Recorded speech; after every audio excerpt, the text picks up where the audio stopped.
So hey guys, hari ni aku nak tunjukkan Orico punya power strip ini. Sangat kecil, sangat mantap. Kotak dia macam ini. Orico Travel Power Strip with USB port. Dalam kotak dia ada bagi satu user manual dan of course dia punya power strip ini. Masih pening kepala pakai extension yang macam ini, tidak perlu dah sekarang. So kalau korang nak pergi travel, satu power strip ini sudah cukup untuk masuk ke hotel, coffee shop, office, home dan sebagainya. Ia didatangkan dengan rubber strip ini, korang just buka. Dia gantung sekali siap-siap dengan dia punya power strip adapter ini.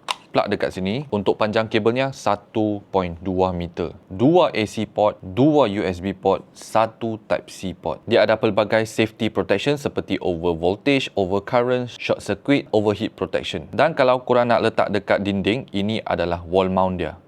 So yang best sekali, aku dah tak perlu pakai extension jenis yang macam ini. Dengan satu power cord yang macam ini, actually pun dah cukup dah. Siap boleh masukkan Type C dekat sini. Apa yang best, cara simpan pun sangat senang. Gulingkan macam ini, cucuk balik dia punya plug, stripe ini, masukkan macam ni. Simple, compact, nak travel pun senang. Dia tak nampak messy sangat. Satu barang lagi, kalau untuk solo travel, power strip ini walaupun bag aku kecil, dia boleh masukkan macam ini saja. Tengok. Settle. Memang compact dan useful gila Orico punya power strip ini. Aku letakkan bag kuning, korang check out sekarang.